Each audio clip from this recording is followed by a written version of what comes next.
देश दुनिया की सारी बड़ी खबर के साथ किसानों दोस्तों जनेंगे। सबसे पहले सबसे बड़ी न्यूज़ आपको बताएंगे, भारतीय जनता पार्टी एक बार फिर से पंजाब के अंदर गहराई नापने की कर रही थी कोशिश, लेकिन गहरा पानी मिलते ही अचानक से भाजपा अपने फैसले पर पलटी मारने लगी दोस्तों, और कहने लगी कि हमने तो कोई फैसला लिया ही नहीं था। बताएंगे कैसे बीजेपी ने अचानक से पलटी मारी है दोस्तों, और कैसे पंजाब के लोगों ने भाजपा को आईना दिखाना शुरू कर दिया। इसी के साथ में चलेंगे एक और बड़ी अपडेट की तरफ, बताएंगे कैसे कांग्रेस की सरकार गिराने के लिए 50 करोड़ रुपए एक फ्लैट और कार में डील करने की बड़ी साजिश का बड़ा दावा सामने आया है दोस्तों। इसी के साथ में बताएंगे कैसे महाराष्ट्र में चुनाव हो रहे हैं तो जनता के बीच जाना पड़ रहा है नेताओं को, और ऐसे में महायुति की सरकार के बड़े नेता की ओर से अपनी ही सरकार के वादे को पूरी तरीके से झूठा बताया गया है दोस्तों। एक एक करके चलेंगे आज की सारी बड़ी अपडेट की तरफ, लेकिन उससे पहले अगर आप भी मानते हैं दोस्तों कि बीजेपी जब जब कानून लेकर आई है पंजाब के हितों के खिलाफ, तब तब बीजेपी को माफी मांगना पड़ा है, चाहे किसानों का आंदोलन हो या फिर 2013 का भूमि अधिग्रहण बिल हो, पूरी तरीके से भारतीय जनता पार्टी को पंजाब के लोगों ने बैकफुट पर धकेला। इसीलिए अगर आप भी मानते हैं कि बीजेपी चाहे कितनी कोशिश कर ले पंजाब के हितों के खिलाफ, जब भी कोई कानून लाकर दबाव बनाने की कोशिश करेगी तो इसी तरीके से बीजेपी को गिड़गिड़ाना पड़ेगा, माफी मांगनी पड़ेगी। तो इस वीडियो को लाइक करके लाल बटन दबाकर चैनल को सब्सक्राइब करके बेल आइकन दबाकर कमेंट बॉक्स में अपनी राय जरूर लिखकर बताएगा दोस्तों। ज्यादा से ज्यादा वीडियो को शेयर कीजिएगा। चलते हैं सबसे पहले सबसे बड़ी ब्रेकिंग न्यूज अपडेट की तरफ, जहां पर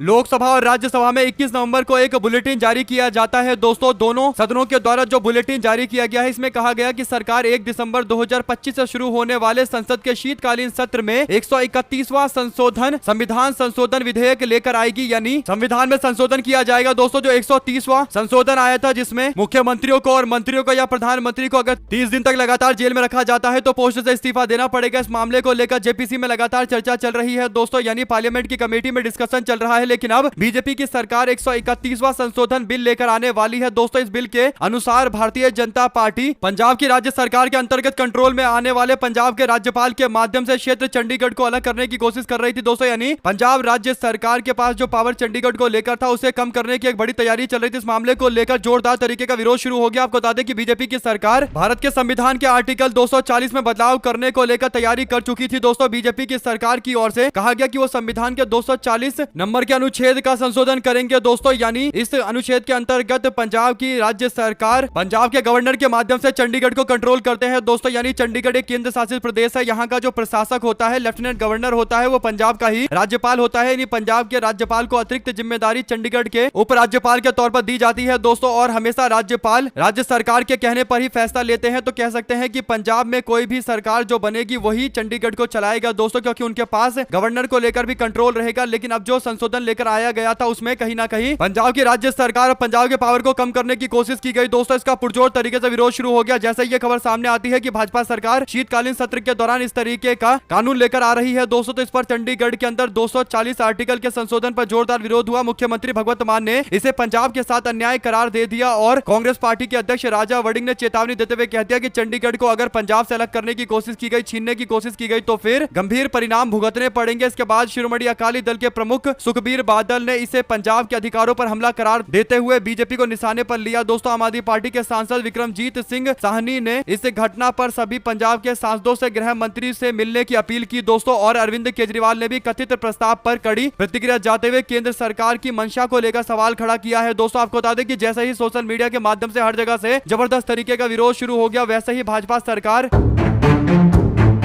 अपने लोगों के माध्यम से इस पर स्पष्टीकरण जारी करना शुरू कर देती है दोस्तों। बीजेपी पहले गृह मंत्रालय से बयान जारी करवाती है दोस्तों। गृह मंत्रालय की ओर से ऑफिशियल बयान देते हुए कहा जाता है कि ये केवल एक प्रपोजल है और कोई नियम नहीं लेकर आया गया है। इस पर लगातार चर्चा जारी है। बृहद चर्चा के बाद फैसला लिया जाएगा, और इसके बाद आगे कहा जाता है कि केंद्र सरकार ऐसा कोई भी कानून लेकर नहीं आएगी जिससे संसद को चलने में कोई दिक्कत हो। कुल मिलाकर दोस्तों अब स्पष्टीकरण जरूर दे रहे हैं, लेकिन एक बात जो नजर आ रही है दोस्तों वो ये कि पानी टेस्ट किया जा रहा था कि किस तरीके के हालात है, क्या इसका पुरजोर तरीके से विरोध होगा अगर कानून लेकर आया जाएगा दोस्तों। लेकिन जोरदार तरीके से विरोध के बाद अपने प्लान को बदल रही है भारतीय जनता पार्टी। यहां तक कि बीजेपी को पता चल गया कि उसका अच्छा खासा डैमेज हो गया दोस्तों। यहां तक कि बीजेपी के बिहार के गृह मंत्री और भारतीय जनता पार्टी के नेता सम्राट चौधरी भी सोशल मीडिया पर पोस्ट करते हुए भारतीय जनता पार्टी की भाषा बोल रहे हैं दोस्तों। इससे पता चलता है कि सोशल मीडिया के माध्यम से जो डैमेज करने की कोशिश की गई होगी उसी के कारण भारतीय जनता पार्टी दबाव में आ गई दोस्तों। अगर आप भी मानते हैं कि मोदी और शाह जानबूझकर ये करने की कोशिश कर रहे थे, लेकिन अचानक से बैकफुट पर जाना पड़ा और बार बार फैसले बदलने पड़ रहे हैं, दो शब्द जरूर लिखकर बताएगा है दोस्तों, चलते हैं एक और बड़ी अपडेट की तरफ, जहां पर कर्नाटक की राजनीति में एक बार फिर से गहमा गहमी बढ़ गई है दोस्तों। राज्य में सत्तारूढ़ कांग्रेस पार्टी सरकार के अंदर ही कथित तौर पर हॉर्स ट्रेडिंग के गंभीर आरोप लगे हैं दोस्तों। बीजेपी के नेता चालवाड़ी नारायण स्वामी ने विस्फोटक दावा करते हुए माहौल को गर्मा दिया दोस्तों। चालवाड़ी का दावा है कि विधायकों को साधने के लिए कर्नाटक के अंदर 50 करोड़ रुपए, एक फ्लैट और एक कार का ऑफर दिया जा रहा है। आरोप यह भी है कि ये सीधे विपक्ष के साथ नहीं बल्कि कांग्रेस के अंदरूनी गुट के बीच चल रहा है। कांग्रेस ने इसे बकवास बताया है दोस्तों। कुल मिलाकर ये तो सबको पता है कि कांग्रेस पार्टी की सरकार गिराने के लिए ओबीसी समाज से आने वाले सिद्धरमैया को हटाने के लिए एक बड़ी साजिश चली है और ये साजिश खुलकर सामने आ रही है दोस्तों। भारतीय जनता पार्टी के नेता भी इस बात को स्वीकार कर रहे हैं कि विधायकों को 50-50 करोड़ रुपए का ऑफर दिया जा रहा है। अगर आप भी मानते हैं कि विपक्षी पार्टी भारतीय जनता पार्टी के लोग जब इस बात को स्वीकार कर रहे हैं तो आखिर इस पर कोई एक्शन क्यों नहीं होता? ये अपने आप में गंभीर मामला है दोस्तों। दो शब्द जरूर लिखकर बताइएगा। चलते हैं एक और बड़ी अपडेट की तरफ, जहां पर अब भारतीय जनता पार्टी को खुद के साथियों ने एक्सपोज करना शुरू कर दिया है दोस्तों। शिंदे के साथ में तो पहले से ही बीजेपी के पंगे महाराष्ट्र के अंदर चल रहे थे। अजित पवार ने भी अब धीरे धीरे करके अपने आप को अलग करना शुरू कर दिया है दोस्तों और अपनी ही सरकार को एक्सपोज करना शुरू कर दिया है। महाराष्ट्र के मुख्यमंत्री देवेंद्र फडणवीस रविवार को उप मुख्यमंत्री अजित पवार के उस विवादित बयान को चुनावी स्ट्रेटेजी बताते हुए खारिज कर देते हैं दोस्तों, जिसमें पवार ने विकास कार्यों के लिए फंड आवंटन को वोट मिलने से जोड़ा था दोस्तों। महाराष्ट्र के डिप्टी सीएम अजित पवार ने अब यह स्वीकार करना शुरू कर दिया है कि किस तरीके से जनता को बेवकूफ बनाया जाता है दोस्तों। वो कह रहे हैं कि चुनाव के टाइम में हम लोगों की घोषणा इतनी ज्यादा होती है जिसे पूरा कर पाना काफी मुश्किल है। उसके बाद दोस्तों मध्य प्रदेश के जबलपुर के अंदर एससी एसटी ओबीसी के सम्मेलन में संविधान की किताब फाड़ने का मामला तूल पकड़ रहा है दोस्तों। आपको बता दें कि भारी बवाल हुआ। कांग्रेस पार्टी ने विरोधी विचारधारा के लोगों पर गंभीर आरोप लगाए दोस्तों। साथ ही इस घटना को बताया कि मनुवादियों की सोच का ये षड्यंत्र है। एमपी के जबलपुर में एससी एसटी ओबीसी सम्मेलन चल रहा था और सम्मेलन आयोजित जो किया गया तो संविधान की किताब फाड़ने को लेकर भी भारी बवाल हुआ। कांग्रेस पार्टी के विधायक लखन घंगोरिया ने विरोधी विचारधारा वाले लोगों के ऊपर आरोप लगाया कि उन्होंने किताब को फाड़ डाला। दरअसल दोस्तों सरकार पर भी आरोप लगाया गया कि यह हमला किया गया, लेकिन इसके बावजूद अभी तक कोई कार्रवाई नहीं की गई। उन्होंने बताया कि अनुसूचित जाति और जनजाति और पिछड़ा वर्ग का सम्मेलन चल रहा था और कुछ असामाजिक तत्व पहुंचकर संविधान की किताब को फाड़ने लगे और संघी विचार के लोगों ने प्रशासन की शह पर इसे फाड़ा है। यानी भारत के संविधान को फाड़कर कहीं ना कहीं अपमानित किया जा रहा है दोस्तों। अगर आप भी मानते हैं कि भारत के संविधान को हाथ लगाने का सीधा मतलब यह है कि भारत का अपमान करना, इसीलिए ऐसे लोगों के खिलाफ सख्त से सख्त धाराओं में कार्रवाई की जानी चाहिए, तभी ये लाइन पर आएंगे दोस्तों। तो लिखकर जरूर बताएगा। चलते हैं एक और बड़ी अपडेट की तरफ, जहां पर बिहार के अंदर एक पार्टी जो महागठबंधन के साथ में मिलकर चुनावी मैदान में उतरी थी दोस्तों, आईआईपी पार्टी यानी इंडियन इंक्लूसिव पार्टी, उसके राष्ट्रीय अध्यक्ष इंद्रजीत प्रसाद गुप्ता यानी आईपी गुप्ता विधायक चुने गए हैं दोस्तों। वे अपने बेबाक बयानों को लेकर चर्चा में रहते हैं। गुप्ता ने घोषणा की है कि तांती और ततवा समुदाय को संविधान सम्मत आरक्षण दिलाना उनका एकमात्र लक्ष्य है। उन्होंने कहा सोशल मीडिया के भी माध्यम से कि वे उन सभी लोगों के साथ जाने को तैयार है जो तांती ततवा समुदाय के लोगों का आरक्षण दिलाने की बात करेगा। ऐसे में दोस्तों चुनाव परिणाम को लेकर उन्होंने कहा कि मुझे जीत का पूरा भरोसा था, जबकि कई लोग चिंतित थे। उन्होंने कहा कि उन्हें अपनी जीत पर भरोसा था। सहरसा में उन्हें 2038 वोट के अंतर से जीत मिली। ऐसे में गुप्ता ने इस जीत को समाज के विश्वास का प्रतीक बताया और कहा कि भरोसा बेकार नहीं जाएगा, हम लोग अपनी लड़ाई लगातार जारी रखेंगे और तांती ततवा समुदाय के लोगों को आरक्षण दिलवा कर रहेंगे। अब दोस्तों तांती ततवा समुदाय की पार्टी आईपी गुप्ता के जीतने के बाद, एक विधायक होने के बाद अब ये तय कर रही है कि उनको कहां जाना है, क्या महागठबंधन के साथ ही बने रहना है या फिर तांती ततवा समुदाय के लोगों को न्याय दिलाने के नाम पर एनडीए गठबंधन का समर्थन करना है। ऐसे में दोस्तों आईपी गुप्ता कह रहे हैं कि आरक्षण प्राप्त करना हमारी सबसे बड़ी जिम्मेदारी है अपने समाज के लोगों को लेकर, इसीलिए एक अलग ही तरीके का अभियान चलाया जा रहा है दोस्तों। दो शब्द जरूर लिखकर बताएगा अगर आप भी मानते हैं कि ये ज्यादा दिन महागठबंधन के साथ में टिकेंगे नहीं, जरूर महागठबंधन से इतर एनडीए गठबंधन को समर्थन देते हुए दिखाई देंगे। तो अपनी राय जरूर लिखकर बताएगा दोस्तों, क्योंकि इनका जो मेन उद्देश्य था वो जैसे तैसे विधायक बनना और अपनी राजनीति को आगे चमकाना था। दो शब्द जरूर लिखकर बताएगा। चलते हैं एक और बड़ी अपडेट की तरफ, जहां पर देश भर के अंदर अचानक से कराए जा रहे एसआईआर को लेकर बिना किसी ट्रेनिंग के लोगों के ऊपर लगातार दबाव बनाया जा रहा है दोस्तों। सबसे ज्यादा बीएलओ परेशान है। कांग्रेस पार्टी ने इसी मुद्दे को उठाया है दोस्तों। कांग्रेस पार्टी ने कहा कि जानलेवा एसआईआर के आगे दम तोड़ती जिंदगी। पश्चिम बंगाल के बीएलओ रिंकू तरफदार ने एसआईआर के दबाव से हार कर अपनी जान दे दी। वहीं पर उत्तर प्रदेश के लखनऊ के अंदर बीएलओ विजय कुमार वर्मा की मौत की खबर सामने आई। परिवार ने बताया कि एसआईआर के कारण भयानक मानसिक तनाव चल रहा था। इससे पहले पश्चिम बंगाल, राजस्थान, मध्य प्रदेश, केरल, गुजरात और दोस्तों तमिलनाडु में बीएलओ की मौत की खबर सामने आती है दोस्तों, जो बेहद ज्यादा चिंताजनक और दुखद घटना है। इसी के साथ में चुनाव आयोग वोट चोरी को अंजाम देने के लिए एसआईआर में जल्दबाजी दिखा रहा है, जिसमें एसआईआर का टारगेट पूरा करने के लिए बीएलओ पर दबाव बनाया जा रहा है और कमी रहने पर उन्हें धमकाया और बेइज्जत किया जाता है। ऐसे में नरेंद्र मोदी पर निशाना साधा गया। दोस्तों अगर आप भी मानते हैं कि बात तो एकदम सही है, जिस तरीके से एसआईआर किया गया और सबसे ज्यादा दबाव बीएलओ पर है, उसके कारण इस तरीके की घटनाएं लगातार सामने आ रही है और कांग्रेस पार्टी के नेता मल्लिकार्जुन खड़गे, राहुल गांधी, कांग्रेस पार्टी के मेन सोशल मीडिया हैंडल और तमाम तरीके के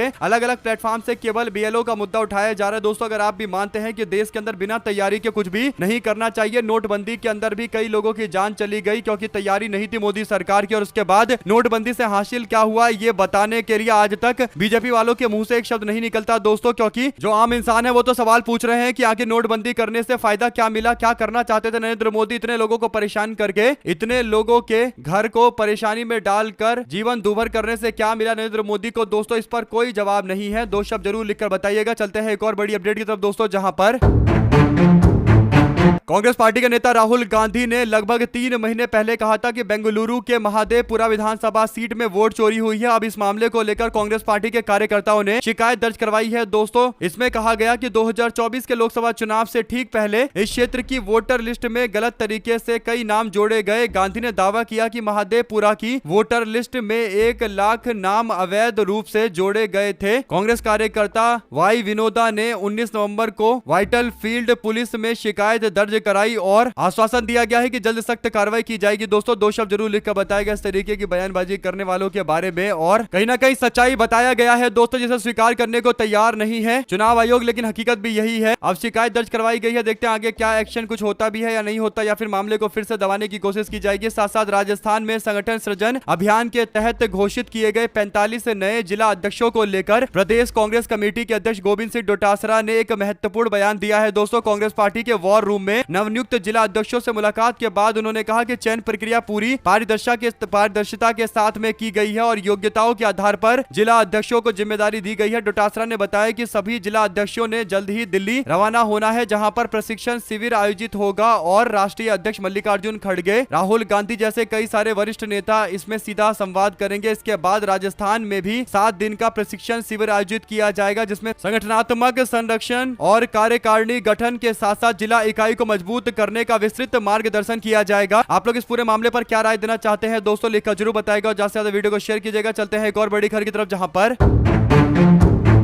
लखनऊ में आरएसएस के प्रमुख मोहन भागवत और सीएम योगी आदित्यनाथ रविवार को दिव्य गीता प्रेरणा उत्सव पर मंच साझा कर रहे थे। मोहन भागवत ने कहा कि हमारा भारत पूरी दुनिया का विश्व गुरु था, दुनिया के लिए एक बड़ा सहारा था। कवि चक्रवर्ती सम्राट हुआ करते थे, हजारों साल तक आक्रमणकारियों के पैरों तले रौंदा गया, हमें गुलामी में जीना पड़ा। उन्होंने कहा कि धार्मिक स्थलों को नष्ट किया गया, जबरदस्ती धर्मांतरण किए गए, लेकिन तब भी भारत था। वैभव के दिन नहीं रहे, लेकिन आक्रामक और लगातार आक्रमण झेलने के बावजूद लगातार भारत खड़ा रहा। अब हम राम मंदिर का झंडा फहराने वाले हैं, हमें धर्म रक्षा के लिए लड़ना है, विश्व में शांति की स्थापना गीता के माध्यम से होगी। इसके बाद वो कहते हैं कि अपने धर्म में मरना अच्छा है, हमें लालच में दूसरे धर्म में नहीं जाना चाहिए, ये महापाप है। हमने भारत की पूरी धरती को धर्म क्षेत्र माना है, इसलिए युद्ध का मैदान भी हमारे लिए धर्म क्षेत्र है, क्योंकि धर्म क्षेत्र में जो युद्ध लड़ा जाता है वो अपने कर्तव्यों के लिए लड़ा जाता है। संघ ने 100 साल में कोई सौदेबाजी नहीं की, लेकिन कुछ लोगों ने दुनिया और भारत में सेवा को सौदेबाजी का जरिया बनाया। कुल मिलाकर दोस्तों आरएसएस के प्रमुख मोहन भागवत के इन बयानों पर आप लोग क्या जवाब देना चाहते हैं, कमेंट बॉक्स में लिखकर जरूर बताएगा। जो आरएसएस वाले कह रहे हैं कि उन्होंने कभी अपनी 100 साल के इतिहास में कोई सौदेबाजी नहीं की, तो उनको बताना चाहिए कि फिर आरएसएस ने भारत छोड़ो आंदोलन का विरोध क्यों किया, और इससे पहले जो कई और अलग अलग तरीके के आंदोलन हुए उसमें आरएसएस ने साथ क्यों नहीं दिया था। कुल मिलाकर दोस्तों कम से कम इतिहास की कुछ नॉलेज तो होनी चाहिए। आरएसएस के प्रमुख बने घूम रहे हैं तो उन्हें पता होना चाहिए कि आरएसएस ने कहां पर कॉम्प्रोमाइज किया। अगर आप भी मानते हैं दोस्तों कि 1-2 नहीं बल्कि ऐसे दर्जनों उदाहरण है जिसका जवाब आरएसएस वालों के पास नहीं होगा, तो 2 शब्द जरूर लिखकर बताइएगा। चलते हैं एक और बड़ी अपडेट की तरफ, जहां पर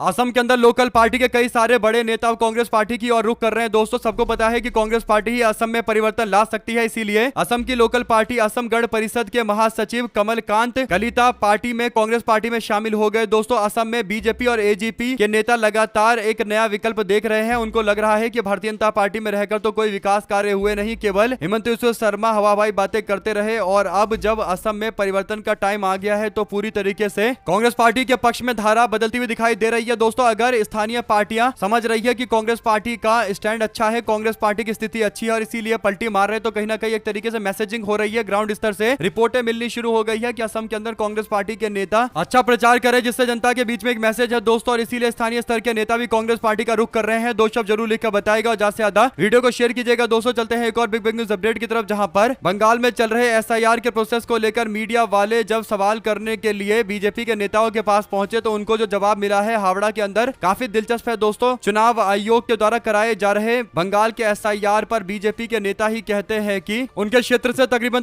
25,000 लोगों के नाम काटे जा रहे हैं, यानी एसआईआर की लिस्ट आने से पहले ही बीजेपी के नेता को पता चल चुका है कि कितने लोगों के नाम कटेंगे। दोस्तों इस पर मीडिया वाले सवाल पूछते हैं कि आपको कैसे पता चला, तो वो कहते हैं कि मुझे पता है क्योंकि मैं पूरा लिस्ट लेकर बैठा हूं, मैं एक एक डिटेल देख रहा हूं। अब दोस्तों अजीब सी बात है कि भारतीय जनता पार्टी के नेताओं को कैसे पता चल जा रहा है। अगर आप भी मानते हैं कि लिस्ट देखकर कोई नहीं बता सकता कि कितने लोगों के नाम कटेंगे, क्योंकि जब तक पर्ची जमा नहीं होगा तब तक एसआईआर को लेकर लगातार कंफ्यूजन रहेगी कि किस व्यक्ति का नाम कटेगा, किस व्यक्ति का ऐड होगा। तो 25,000 का आंकड़ा जो दे रहे हैं, इस पर कई सारे और भी सवाल पूछे गए। दोस्तों काफी इंटरेस्टिंग इस तरीके के और भी बीजेपी के नेताओं का इंटरव्यू आ रहा है, जिससे पता चल रहा है कहीं ना कहीं एसआईआर को लेकर बीजेपी बैकफुट पर है। दो शब्द जरूर लिखकर बताएगा। दोस्तों चलते हैं एक और बड़ी अपडेट की तरफ, जहां पर केरल के अंदर कांग्रेस पार्टी एक बड़ा अभियान चलाने जा रही है। दोस्तों केरल में कांग्रेस पार्टी का जो अभियान है वो आने वाले चुनाव के मद्देनजर, यानी 2026 के विधानसभा चुनाव के मद्देनजर सबसे ज्यादा इंटरेस्टिंग है। दोस्तों कांग्रेस पार्टी केरल के लोगों से ही जानना चाहती है कि उनके सबसे बड़े मुद्दे क्या है, इसीलिए पार्टी की ओर से केरल में एक कैंपेन लॉन्च किया गया है दोस्तों, जिसमें जन शब्दम यानी वॉइस ऑफ पीपल के नाम से यह अभियान चलाया जा रहा है। केरल कांग्रेस पूरे प्रदेश भर के अंदर लोगों से मुलाकात करते हुए लोगों से एक बॉक्स लेकर मिलेगी दोस्तों, जिस बॉक्स में लोगों की शिकायतें रखी जाएगी। उन शिकायतों को बाद में पढ़ा जाएगा और उसके बाद कांग्रेस पार्टी और इंडिया गठबंधन की ओर से एक घोषणा पत्र का रोड मैप तैयार किया जाएगा दोस्तों, और जनता के जो डिमांड है, जो प्रॉब्लम है, उन्हीं के इर्द गिर्द पूरी तरीके से घोषणा पत्र के वादे होंगे। अगर आप भी मानते हैं कि बात एकदम सही है, जनता से पूछकर ही जनता का मैनिफेस्टो तैयार होना चाहिए और इसी तरीके से जनता से पूछ कर ही नया मैनिफेस्टो बनाया जाना चाहिए, तो लिखकर जरूर बताएगा दोस्तों। इसके इतर अगर आप लोग कुछ और बताना चाहते हैं तब भी कमेंट बॉक्स में अपनी राय जरूर लिखकर बताएगा। केरल के विधानसभा चुनाव इस बार काफी इंटरेस्टिंग होने जा रहे हैं, इसमें कोई दो राय नहीं है दोस्तों। देखते हैं ये चुनाव कहां तक किस तरीके से होता है, कांग्रेस पार्टी और भी क्या नए नए तरीके के स्ट्रेटजी अपनाती है या विपक्ष की ओर से क्या बड़े फैसले लिए जाते हैं। चलते हैं एक और बड़ी अपडेट की तरफ दोस्तों, जहां पर दिल्ली में कांग्रेस पार्टी के प्रदेश के प्रमुख देवेंद्र यादव ने दिल्ली के मुख्य चुनाव आयुक्त को एक चिट्ठी लिखकर अशोक विहार के अंदर एमसीडी उपचुनाव में वोटर लिस्ट में गड़बड़ी के आरोप लगाए हैं दोस्तों। दरअसल जो आरोप लगाया गया है उसमें कहा गया कि निगम वार्ड नंबर 65 अशोक विहार में बूथ संख्या 13 पर गड़बड़ियों के चलते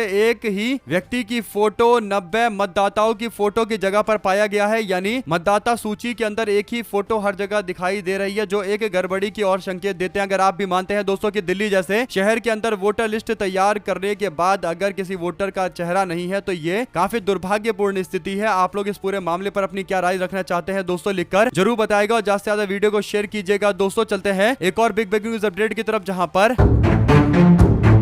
एसआईआर पर मल्लिकार्जुन खड़गे की ओर से प्रतिक्रिया सामने आई है दोस्तों। कांग्रेस पार्टी के नेता मल्लिकार्जुन खड़गे ने आरोप लगाया कि काम में अत्यधिक बोझ के कारण कई सारे लोगों की जान जा रही है। खड़गे ने आरोप लगाया कि अतिरिक्त दबाव बनाया गया क्योंकि आनन फानन में ये एसआईआर करवाया जा रहा है। मेरी संवेदना हर उस परिवार के साथ है जिन्होंने अपने परिजनों को खोया है। जमीनी हकीकत की बात करे तो मृतकों की वास्तविक संख्या बताई गई संख्या से कहीं ज्यादा है और ये बेहद चिंताजनक है। इन परिवारों को न्याय दिलाने के लिए हम लोग लड़ाई लड़ेंगे। खड़गे ने आरोप लगाया कि बीजेपी चोरी से हासिल की गई सत्ता की मलाई खाने में व्यस्त है और निर्वाचन आयोग मूक दर्शक बनकर तमाशा देख रहा है। उन्होंने दावा किया कि एसआईआर का जल्दबाजी में अनियोजित तरीके से जबरन क्रियान्वयन नोटबंदी और कोविड-19 लॉकडाउन जैसी स्थिति पैदा कर रहा है, यानी लॉकडाउन में भी और उससे पहले जो स्थिति बनी थी दोस्तों नोटबंदी में, वहां पर कहीं भी कुछ प्लानिंग नहीं थी और इसी कारण भारी संख्या में लोगों को नुकसान हुआ, लोगों को जान माल का नुकसान हुआ। दोस्तों इसकी जिम्मेदारी किसी ने नहीं ली, जबकि एक व्यक्ति के मन के हिसाब से फैसला लिया गया नोटबंदी करने का और बाद में उससे कुछ फायदा नहीं मिला। यहां तक कि कई सारे लोग परेशान हो गए। दोस्तों दो शब्द जरूर लिखकर बताएगा अगर आप भी मानते हैं कि ये काफी गंभीर मामला है। एसआईआर में कई सारे बीएलओ लगातार परेशान हो रहे हैं और कईयों की जान भी चली गई है। इससे और ज्यादा क्या दुर्भाग्यपूर्ण होगा, अपनी राय जरूर लिखकर बताएगा और ज्यादा से ज्यादा वीडियो को शेयर कीजिएगा। दोस्तों चलते हैं एक और बड़ी अपडेट की तरफ, जहां पर